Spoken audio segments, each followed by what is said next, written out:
Hola,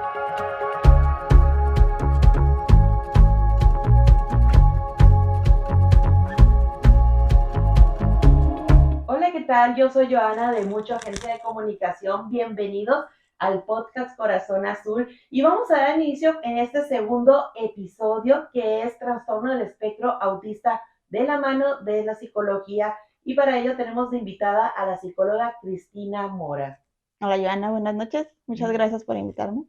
Muchas gracias por aceptar la invitación. Nos da mucho gusto que nos acompañes en este segundo episodio y les voy a hablar un poquito acerca de la trayectoria de la psicóloga Cristina Mora.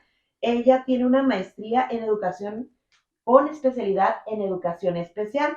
Ella ha trabajado en el Centro de Atención Especializada para Autistas, da consultas privadas desde el 2011, ha sido docente de diferentes universidades privadas, actualmente es docente de la Universidad Autónoma de Baja California, fue encargada del programa de Escuela para Sombras del 2015 al 2020, da pláticas y conferencias a escuelas primarias, CAMP, secundarias, DIF y guarderías en temas de detección de trastorno de desarrollo y neurodesarrollo, tratamiento e inclusión escolar desde el 2008 hasta la fecha y tiene una certificación como evaluadora para el diagnóstico de trastornos del espectro autista por COTI-AC.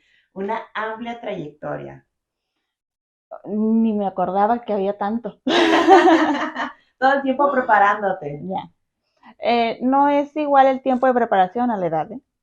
Perfecto, muy bien. Y pues vamos iniciando con este capítulo ahora sí que por el principio, ¿no?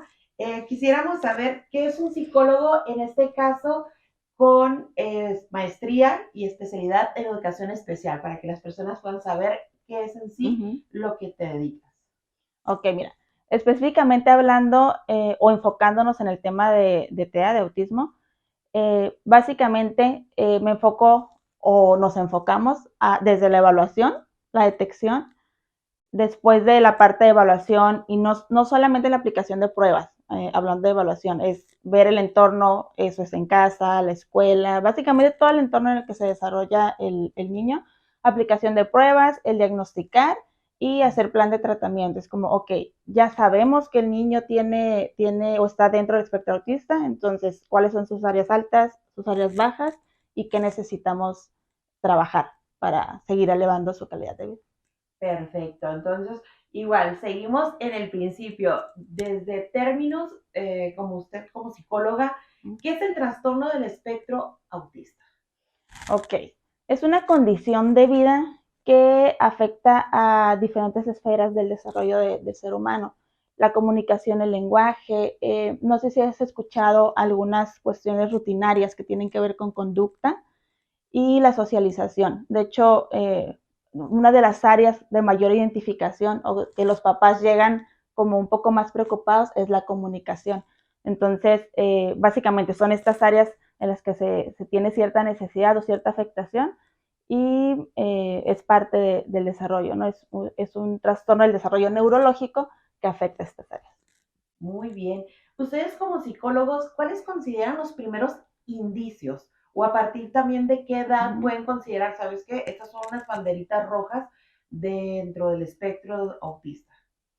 Ok, fíjate que como psicólogos y con mucha ayuda de los papás, sobre todo, repito, tomando en cuenta el entorno del niño. Las primeras como foquitos rojos que nos comentan los papás que descubrieron o que empezaron a notar mucho antes de llegar con nosotros es, híjole, ¿sabes qué? Es que entró la papilla y a lo mejor algunas texturas no le encantaban, texturas, olor o colores, ¿no? De la alimentación. O no, desde chiquito prendía la licuadora y como que algo le molestaba mucho. Y de ahí me van contando, ¿no? En cuanto a algunos sonidos, o se tapa los oídos, corte de cabello, cosas que tienen que ver con las cuestiones sensoriales, son de los primeros como alarmas amarillitas o rojitas que nos comentan los papás, por lo que llegan con nosotros. Cuestiones de lenguaje, hay niños que tardan un poquito más en hablar o que de repente empiezan a repetir algunos sonidos o solo sonidos como muy repetitivos, ¿no? Son como algunos de los muchos, ¿no? Y digo algunos de los muchos porque en realidad cada niño, a pesar de que pueda tener un mismo diagnóstico o dentro del mismo grado, los rasgos son llegan a ser muy diferentes, tanto en cuáles se presentan como el nivel de grado en el que se presenta, ¿no? Básicamente. Muy bien. Ustedes como psicólogo, ¿cuáles son las aportaciones o cuáles son sus funciones en cuanto al niño con TEA? Ok. Eh, Depende mucho de la especialidad que se tenga, porque, un ejemplo, ¿no? Habemos psicólogos, en mi caso, por ejemplo, que me enfoco más a la cuestión de detección y de diagnóstico y de dar manejo o dar atención al área conductual, ¿no? Hay otros psicólogos que aparte estudian y es muy importante la parte de realmente prepararnos para ello, ¿no? Que realmente estudian algo para complementar y para especializarse en atención al lenguaje, por ejemplo, ¿no?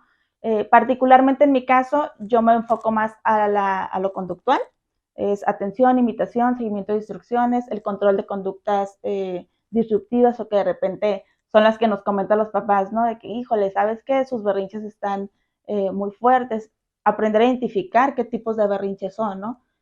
Tomando en cuenta lo que comenté hace ratito, la cuestión sensorial o todo el área sensorial a veces detona algunas crisis que nosotros podemos confundir con berrinches. Con berrinches, sí, Exactamente. los comentarios, ¿no? De que, tu hijo es malcriado o es berrinchudo, Sí, entonces sí, en sí. realidad ahí puede haber algo más. Exactamente. Y por eso había mucha confusión antes, o se esperaban un poquito más a la cuestión de diagnóstico o de buscar como alguna opción de qué está pasando, ¿no?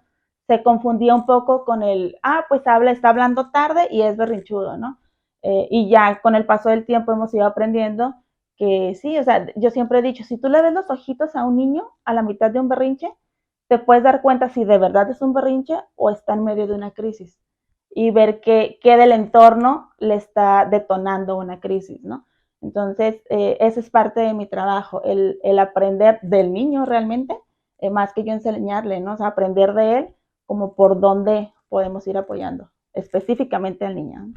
Muy bien, yo creo que esta es una de las preguntas más importantes para todas las mamás y las personas que están relacionadas con algún niño con TEA, es cómo realizan ustedes el diagnóstico.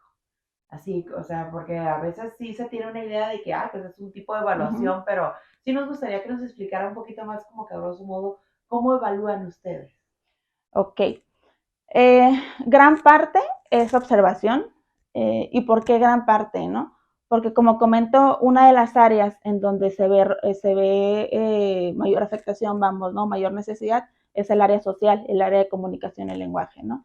Entonces, observación al niño en su ambiente natural. ¿Por qué natural? De repente lo traemos al consultorio y a veces hacen cosas que en casa no hacen, o a veces hacen cosas en casa que aquí no quieren hacer, ¿no? Y se entiende, ¿no? Es su ambiente seguro, vamos en casa, y de repente hay como ciertas variaciones, ¿no? Es eso, la observación, la aplicación de pruebas. Dentro de la aplicación de pruebas son específicamente para el diagnóstico de autismo. Hay algunas que son por edad. Hay una en particular que se llama A2, que es una certificada específicamente para autismo. Y a través de diversos juegos se va planteando diferentes situaciones para ver las reacciones del niño, ¿no? Aparte de eso, es presentarle objetos, presentarle juguetes, perdón, para saber o ver de qué manera los usa, tratar de entablar o socializar algunos aspectos, provocar ciertas situaciones para ver cuáles son sus reacciones, desde texturas, sonidos, seguimiento de indicaciones, eh, a grandes rasgos, de esa manera. Muy bien. Otra pregunta que es muy importante, ¿a partir de qué edad se podría considerar hacerse una evaluación? Ok. Eh, en realidad, esta prueba que te comento, A2, ubica a niños bastante chiquitos, ¿no? O sea, hace unos 10 años, era, ¿sabes qué? A partir de los 3 años, 3 y algo, ¿no? Ahorita ya es un poco antes, alrededor casi de los 2 años, si digo casi porque hay niños un poquito antes. ¿De qué depende? Muchas veces de los rasgos que se presenten o el grado en el que se presenten los rasgos. ¿Por qué lo comento? Porque si te das cuenta, la edad que te comento es justo la edad donde están como por dar el brinco en cuanto a la adquisición del lenguaje, que de repente empiecen como a buscar socializar un poquito más, el uso de los juguetes ya está un poquito más determinado en cuanto a que sea el uso real, ¿no? Del carrito. Entonces es justo en esa edad donde nos empieza a brincar así como que no está jugando o agarra el carrito y lo voltea, ¿no? O como que está enfilando en vez de hacer, no sé, el uso de los legos, por ejemplo, ¿no? Es justo en esta edad, alrededor de casi los 2 años, cuando empiezan a ser más evidente alguno de los rasgos. Y digo hacer más evidente porque aplicando historia clínica nos damos cuenta de que algunos rasgos ya es como, sabes que tenía problemas de sueño desde que nació, ¿no? O sabes que desde chiquitito tenía 6 meses, 7 y desde ahí no miraba los ojos. O algunos ruidos y lloraba, o texturas, el pañalito, cosas como esa, ¿no? Y otros papás que dicen, ok, sabes que a partir de los 2 años ya hablaba y empezó a dejar de decir algunas palabritas. Entonces, es grande, o sea, el espectro como tal, desde los grados y desde cómo se presenta y desde cómo llegamos a su detección, es muy, muy amplio. Por eso a veces se detecta a temprana edad y otras no tanto. Y algo que me faltó comentarte ahorita en cuanto a la detección o la evaluación, te di la parte sí del psicólogo, pero sí me gustaría mencionar la parte del neurólogo pediatra, por ejemplo, ¿no? Sí es un trabajo en equipo bastante importante para que sea un diagnóstico mucho más certero y mucho más rico en cuanto a qué tipo de atención se le va a brindar, ¿no? Excelente. Como padres de familia, ¿cómo podríamos decidir que es un diagnóstico acertado, el que nos hace la psicóloga o psicólogo en su caso? Ok, ¿Cómo podríamos decir, ese sí es un diagnóstico muy acertado? ¿Cómo podremos considerarlo? mm, repito, o sea, en cuanto a, yo siempre digo que siempre los papás conocen antes que nosotros el diagnóstico, Sí. porque se dan cuenta, o sea, conocen a sus hijos, ¿no? Muchas veces llegan con nosotros solamente como a confirmar alguna... a veces llegan y es como que no, me estoy dando el diagnóstico y me dicen, no, pues ya sabía, realmente nada más venía a que me dijeras, ¿no? Y en cuanto a que sea confiable, ok, la estructura es esta, ¿no?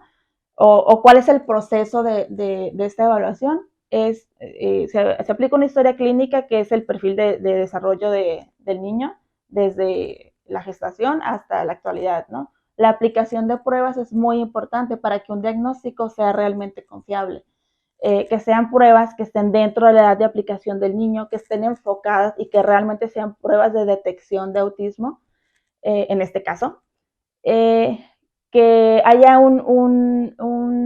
si hay alguna confusión, por ejemplo, entre diagnósticos, algo muy común es que se confunda eh, TEA o autismo con déficit de atención, hiperactividad, perdón. Entonces, si en su momento hay alguna confusión, es poder hacer un diagnóstico diferencial para decir, ok, sí tiene esto por esto y no tiene esto por esto, ¿no? O hay, como lo comentó, me parece, el neurólogo pediatra en su entrevista, hay diagnósticos que pueden estar juntos, ¿no? Que pueden comorbilidad. Después de ahí hay un manual de diagnósticos clínicos que se llama DSM-5 y ahí en este manual te da los trastornos mentales, incluido TEA, y te va dando rasgos específicos que debe de cumplir cualquier trastorno en el mundo, ¿no? Entonces, si te cubre DSM-5 más las pruebas te están diciendo que sí, ya llegamos al diagnóstico oficial, ¿no? Muy bien, y sobre todo hacer diagnóstico con personal altamente calificado Ah, también, ¿no? claro, claro, claro. No, sí, sí, eso lo Sí, di por por hecho, favor. ¿eh? Sí, sí, sí. Quien aplica las pruebas, obviamente debe ser una persona con título y cédula, que es muy importante que lo chequen antes de recibir algún tipo de atención, sobre todo psicológica, médica, de todas, ¿no? Pero sí es importante en cuestión de diagnóstico. Y que eso es muy importante, no cualquier psicólogo puede dar cualquier tipo de terapia, ¿no? Cualquier tipo de valoración. Sí es bien importante que se cheque el que se tenga la capacitación adecuada y la certificación adecuada para hacerlo. Excelente. Y bueno, aquí va una pregunta un poquito más difícil. que es, sabemos que cuando se les da la noticia, pues a los padres de familia, ¿no? Saben que en el diagnóstico sí, su hijo está dentro del espectro, se vive una cuestión como de un duelo, ¿no? La negación, digo, porque es un sentimiento que yo lo viví, me costó casi 2 años aceptarlo y de hecho he tenido pues allegados que también me dicen, sabes que yo también viví un duelo y no, pues no, o sea, como que se resistían a la noticia, no sé, ¿qué recomendación puedas dar ante esto? Que sí, creo que sí se da, ¿no? El duelo por aceptar la noticia. Yo creo que a lo mejor porque viene un trasfondo de la idealización de un hijo, ¿no? De que, mi hijo es así y de repente te dan este diagnóstico, pues creo que sí causa un conflicto o más bien un duelo en la Claro. familia, ¿no? Claro, es totalmente un duelo. Hay una pérdida real de la imagen o de la creencia que tú creías que venía, ¿no? De la creencia que te, de lo que tú creías que venía en cuanto al hijo, ¿no? Claro que es una pérdida. A partir de ahí sí se genera un duelo. Muchas veces se comete y cometemos el error, hablando también de la parte psicológica en cuanto a atención al niño, de enfocarnos a la necesidad que alcanzamos a ver en ese momento, ¿no? O lo urgente para los papás, ok, sí tiene, pero ¿qué vamos a hacer? O sea, ¿cómo empezamos, no? Entonces, es importantísimo que a la par, o sea, sí, se diagnostica al niño, pero se brinda la atención también a la familia precisamente para sobrellevar todo ese proceso, ¿no? Como bien mencionas, 2 años para llegar a la aceptación. Es todo un proceso. Y así como el duelo de repente puede llegar a la aceptación y de repente es como que otra vez nos regresamos un poquito, ¿no? Porque a lo mejor necesitamos un poquito más para trabajar. Pero no nada más es, por ejemplo, los papás. Hay que tomar en cuenta también a los hermanos. Cuando hay una persona o un niño en este caso con una necesidad en particular en cuanto a terapias, atención, ¿no? Un poco más de atención, incluso de tiempo. Hay que trabajar también con los hermanitos porque también lo resienten. A veces no nos damos cuenta porque son ahí como de la edad o un poquito más grandes o más chiquitos, ¿no? Pero llega el punto en que los hermanitos también es como, hey, aquí estoy yo también, ¿no? Entonces, esa es la importancia. Es el niño, pero es trabajar con la familia completa. Eh, sí, para sobrellevar y para todo ese proceso, ese apoyo en cuanto al proceso de duelo, pero el querer tener o el propiciar una mejor calidad de vida para el niño que atendemos nosotros como psicólogos, es trabajar también o propiciar una mejor calidad de vida para la familia entera. Entonces, lo recomendable es, sí, el niño va a terapia, pero los papás también. Muy bien. Acá tenemos una otra pregunta que sí nos gustaría que se ayudas a resolver. ¿Cómo elegir el psicólogo que nos acompañará durante el proceso de mejora de calidad de vida? O sea, ¿eso es en base a los requerimientos de cada niño o hay algún como un patrón específico para elegir el psicólogo que nos va a acompañar o son varios psicólogos? Ok, psicólogos o áreas de atención, porque para empezar, eso ya está de base, ¿no? En cuanto a la capacitación adecuada y que sea una persona realmente preparada, ¿no? Para dar seguimiento, eso es de base. Ok, ya tenemos a lo mejor muchos psicólogos o psicólogas con la preparación y los estudios adecuados. Ahora hay que ver, así como todo en la vida, si realmente el niño y la psicóloga hacen clic, los papás también, la escuela, porque es todo el entorno, o sea, nos relacionamos con todo el entorno. Y muchas veces no es que un psicólogo o una psicóloga sea bueno o malo. Muchas veces, pues simplemente no se dio esa relación que pasa en todas las relaciones sociales, ¿no? Y mucho lo marca el niño, obviamente también la o el terapeuta en cuanto al manejo que se dé, pero es una de las principales cosas a tomar en cuenta, si hubo clic o no hubo clic. Eh, cada cierto tiempo vamos evaluando avances, ¿no? O retrocesos, y siempre es importante.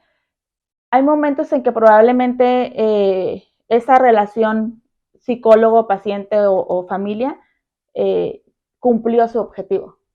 Es válido cambiar de terapeuta, es muy válido, porque a lo mejor ahora vamos por otro objetivo que puede favorecer más estando con otro terapeuta, ¿no? Entonces, ¿cómo elegirlo?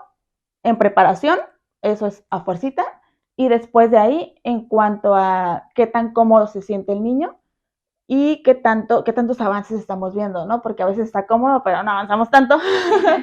Y estar valorando de alguna manera cómo van los avances. Que algo muy importante a mencionar, no es esperar avances de, ok, vamos 2 semanas y luego que no iba a hablar ya.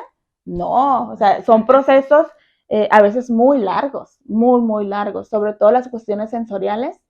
Es de estar estimulando y estimulando y estimulando y estimulando. Y muchas veces, un ejemplo de justo hace poco, para que un niño me pueda comer un alimento nuevo, a veces tardamos hasta un año.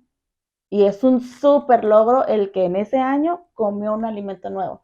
Entonces son cosas como esa, ¿no? El simplemente irnos dando cuenta si hay esa relación paciente-niño, digo, terapeuta-niño, y viceversa, ¿no? Y con los papás también.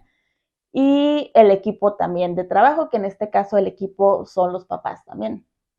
Los papás y otros tipos de terapias que van y que les favorecen muchísimo, no solamente la terapia psicológica, también hay que trabajar el aspecto sensorial, que hay terapeutas también para trabajar el aspecto sensorial. Hay terapeutas también del lenguaje, que regularmente, como te comenté, es un área de mucha necesidad.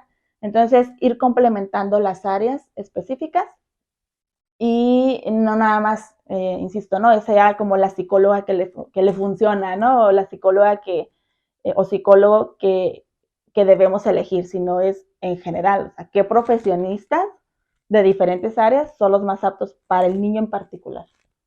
Excelente. Y bueno, ya una vez teniendo el diagnóstico, ¿cuál consideras que es el camino que se debe de seguir? Así como una vez, bueno, aquí está el diagnóstico, Ujú. está dentro del espectro, ¿qué sigue? ¿Qué hago? Ok, atención todos los días, ¿eh? O sea, realmente la terapia es todos los días. Y cuando digo que la terapia es todos los días, no me refiero a qué bueno sería también, o sea, todos los días la terapia del niño. Hay programas que así se manejan, de hecho, de todos los días. Pero la terapia real es en casa. Al final de cuentas, siempre les digo, puede estar 1 hora en cada terapia en el día, pero el resto está en casa.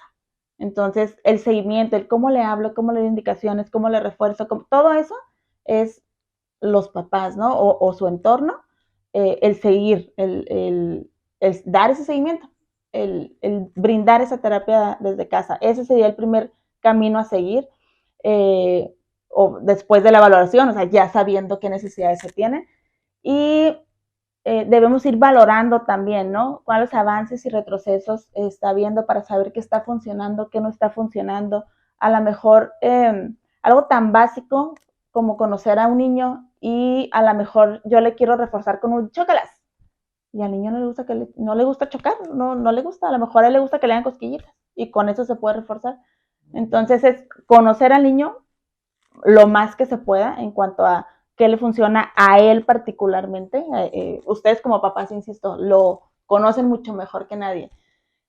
Conocerlo y el niño va creciendo, entonces en algún momento o en cada etapa del desarrollo, o sea, si va de preescolar a primaria, las necesidades empiezan a cambiar, por ejemplo. Ya en primaria se ve un poco más de socialización en el entorno y los niños también empiezan como que, ay, a lo mejor no quiere platicar tanto conmigo, ¿no? O, ay, le molesta el ruido, o, ay, o se aleja de repente. Entonces, parte del camino a tomar es, ok, ¿en qué entorno está mi niño? ¿De qué manera puedo también sensibilizar ese entorno para favorecer, sí, a mi niño, pero también a las otras personas, ¿no? El educar y sensibilizar en esos aspectos también es parte del camino a seguir. Después de ahí, insisto, o sea, cada etapa del desarrollo va teniendo una necesidad diferente, que es, si te fijas, todo se va ligando, porque probablemente en algún momento saliendo de primaria o saliendo o entrando a otra etapa de escuela, necesita otro tipo de atención terapéutica y ahí es donde se hace una elección diferente de terapeuta, ¿no? Entonces, en cuanto a camino a seguir, te lo va marcando totalmente el niño. El punto es estar atento a él y a sus necesidades. Excelente, muy bien. De hecho, por acá tenemos una pregunta, ya vamos a redundar, nomás para marcar bien la respuesta. ¿Cuáles son las terapias más recurrentes? Aparte de la conductual, Ujú, la del lenguaje, ¿qué otra terapia se maneja en el área de la psicología en ujú. cuanto a los niños con autismo? Ok, mira, está la terapia del lenguaje que canalizamos a una terapeuta del lenguaje y está lo sensorial. O sea, realmente es un área muy importante trabajar toda la cuestión sensorial, ¿no? Que, por ejemplo, en sesión, o sea, aquí dando terapia, que insisto, podemos trabajar atención, invitación, seguimiento de instrucciones, eh, el manejo de conducta, pero para trabajar todo eso yo necesito actividades. No le puedo decir al niño, siéntate y que esté sentado ahí sin hacer nada, ¿no? Entonces, dentro de esas actividades, yo tomo sus áreas bajas que salieron de la evaluación que previamente se hizo y en esas áreas bajas regularmente está lo sensorial, ¿no? Entonces, meto actividades sensoriales eh, y estimulo esa área, ¿no? Y meto actividades que estimulen el lenguaje, pero como mera estimulación. Eh, Insisto, depende en qué se especialice cada psicóloga, casi siempre es la cuestión conductual, pero más que qué tipo de atención da cada psicóloga, yo te diría que qué tipo de atención necesita el niño y hacia dónde necesitamos canalizar. Eso es bien importante. El darnos cuenta que ni una psicóloga hace todo, lo de todas las áreas, ni una terapeuta del lenguaje hace lo de todas las áreas, ni un neurólogo pediatra, o sea, no, todos hacemos nuestra parte y se une en el niño. Entonces realmente es trabajo en equipo. Un equipo multidisciplinario, ¿no? Exacto. Muy bien. Por acá tenemos otra pregunta que ya está más enfocada hacia el área escolar. Sí, bueno, yo creo que las primeras impresiones que uno tiene es de que, ok, mi hijo está dentro del espectro, podrá ir a la escuela, porque pues sí, obviamente por ahí no faltaba el típico comentario, híjole, no va a poder ir a la escuela, se le va a Uh-huh. dificultar o va a tener que esperar más tiempo. ¿En qué están basados estos hechos? O sea, usted como psicóloga, ¿cómo podría decirnos, sabes que el niño sí va a poder incorporarse al ámbito escolar o no? Ok, hay que tomar en cuenta también cuáles son qué es lo que quieren también los papás, ¿no?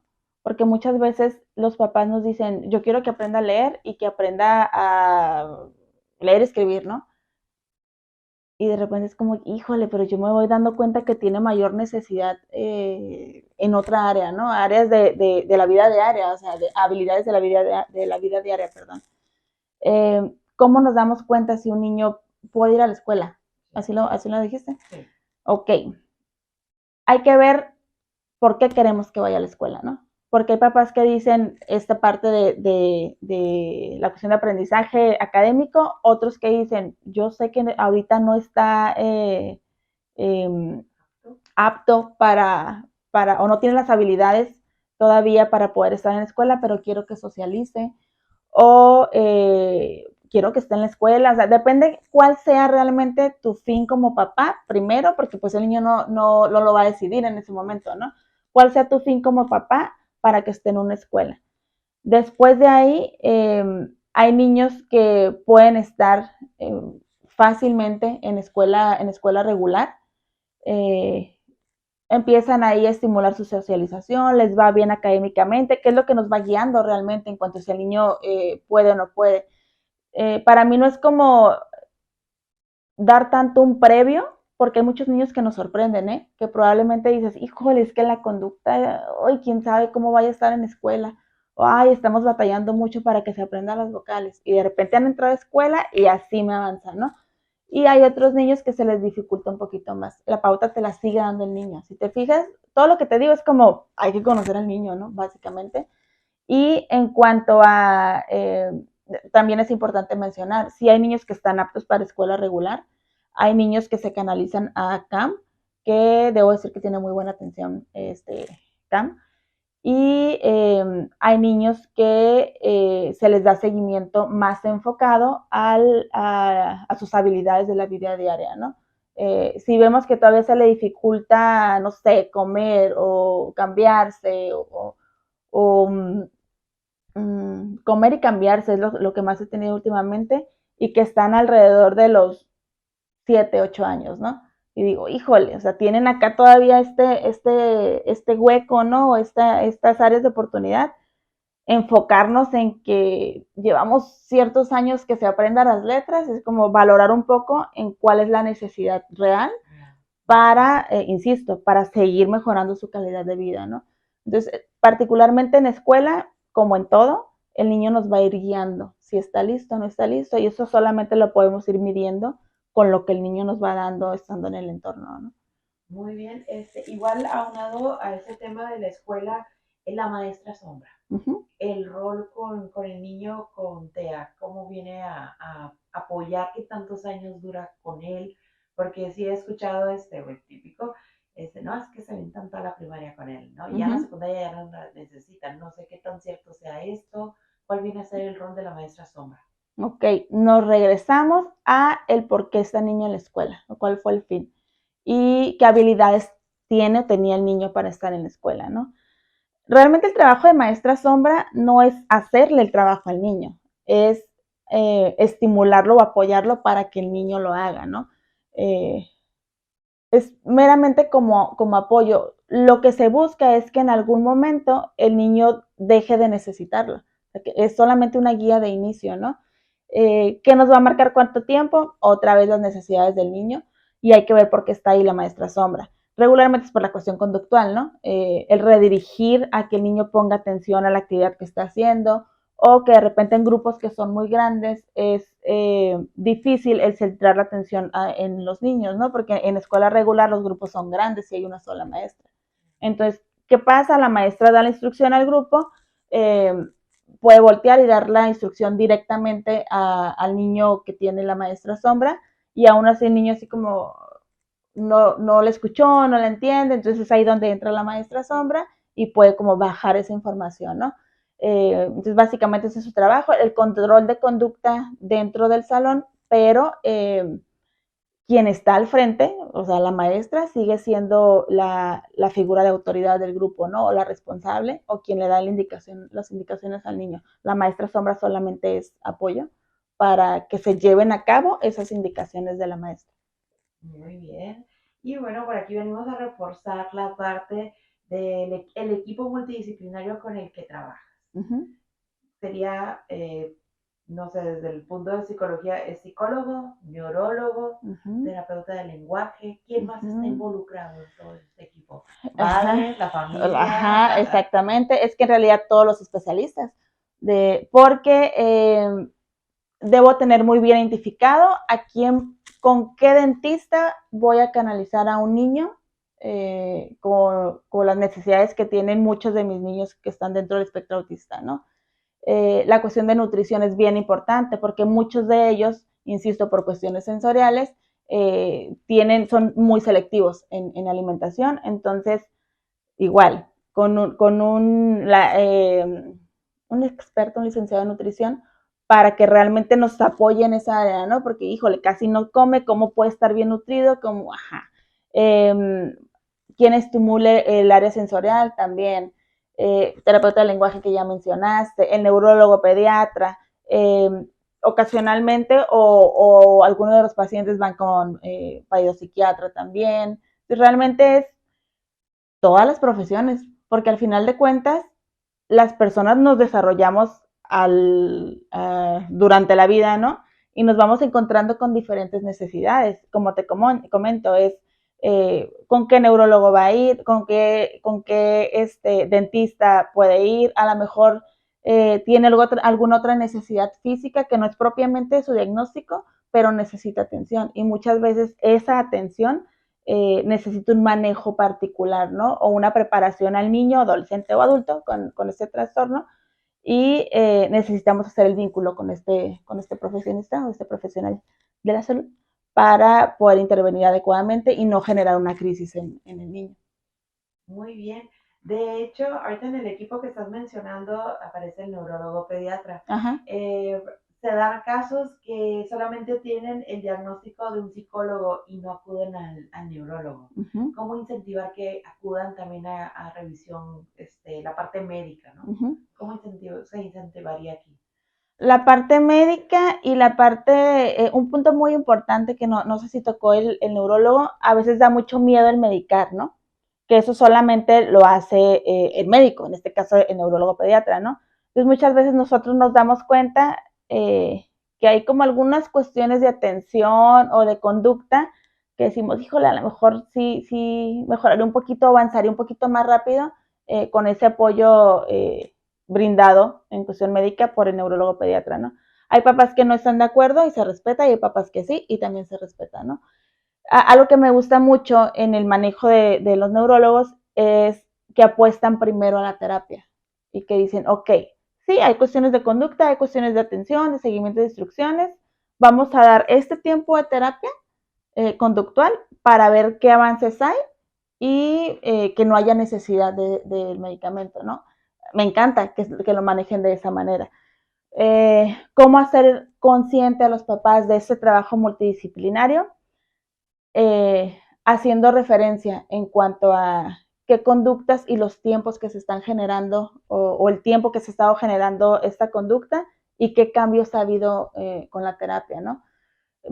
Cuando me llegan casos, perdón, que son primera vez conmigo, hay casos que yo digo, ay, y tiene la necesidad, pero así, ¿no? De acudir a neurólogo pediatra, y hay otros que digo, ok, vamos a darle un poquito más de trabajo de conducta y canalizamos, ¿no? O sea, realmente está como esa parte de la necesidad que se ve en el niño, pero la parte de conciencia a los papás es haciendo evidente lo evidente, porque a veces, muchas veces, por más evidente que sea, nos cerramos un poquito en cuanto, ay, es que sí es travieso, pero nada más en la casa.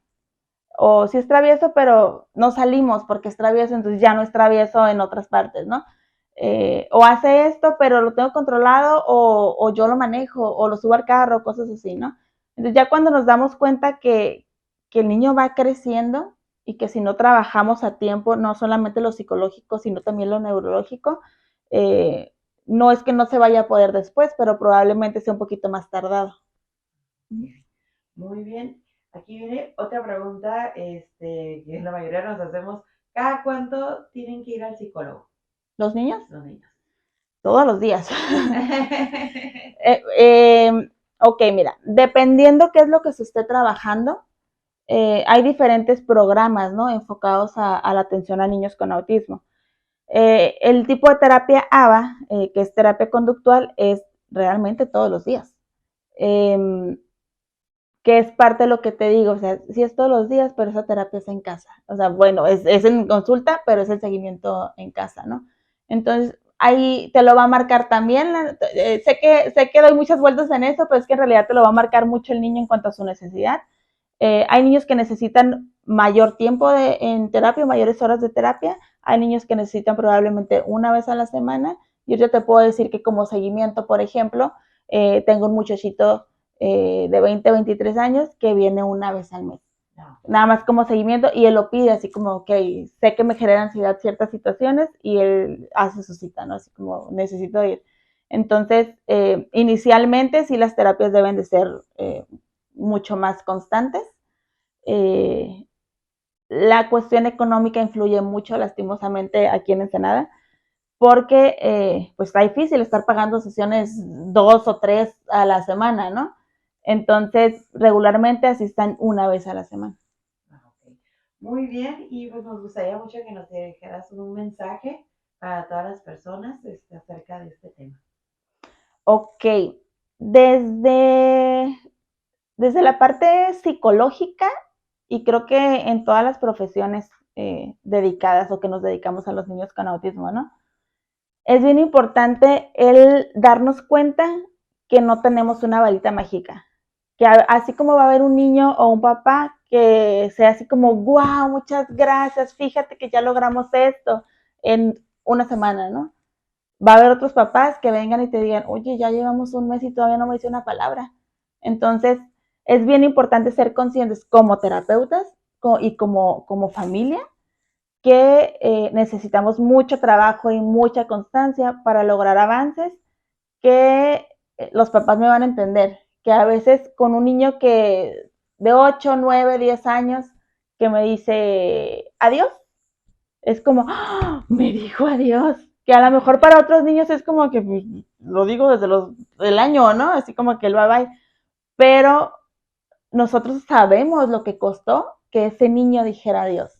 Entonces, el estar consciente de esos pequeños logros y que por más que a lo mejor otras personas lo vean como algo muy pequeño, siempre te centres en el que es algo muy grande y que es un trabajo del niño y los logros son del niño. Nosotros solamente somos apoyo para que el niño lo pueda lograr. Entonces, básicamente ese sería mi mensaje, mucha constancia, mucha paciencia y mucho amor, porque sí se necesita. Y mucho aguante, porque de repente nos desesperamos. Si yo me desespero a veces como terapeuta, como que, híjole, quiero que avance más rápido, ¿no? Pues los papás mucho más. Entonces tiene que haber alguien que diga, ok, esto lleva tiempo. Excelente. ¿Sí nos podrías pasar tus datos de contacto para que las personas que nos están viendo y escuchando puedan contactarte? Claro, mira, no manejo redes sociales como en cuestión de laboral y solamente me guío pues, por personas que me van dando a conocer y mi número de teléfono es 646-193-8115 y estoy ubicada en Pípila, número 73 y ¿cómo se dice? Clínica Santa Amelia, para que no se les olvide, porque a mí de repente se me olvida dar el nombre. Claro que sí, pues te agradezco muchísimo que nos hayas acompañado en este segundo episodio. Gracias. Y creo que fue bastante información muy buena y pues ya sabes, bienvenida aquí con nosotros al podcast Corazón Azul. Muchas gracias por la invitación. Seguramente me faltó mucho por decir, pero próximamente te tendremos por acá de nuevo. Y pues yo les agradezco mucho que nos hayan acompañado. Les recuerden que esto va a estar en Spreaker, va a estar en Acast y en Spotify, el segundo capítulo del podcast Corazón Azul. En YouTube nos encuentran como mucho comunicación. Ahí también van a poder ver la entrevista completa y conocer a la psicóloga Cristina Mora. Y también tenemos nuestro Facebook, Mucha Agencia de Comunicación. Y les adelantamos que ya estamos sobre el siguiente capítulo, que va a ser gimnasia cerebral y el trastorno del espectro autista. Muchas gracias por acompañarnos. Gracias, Cristina. A ti. Y nos despedimos. Bye.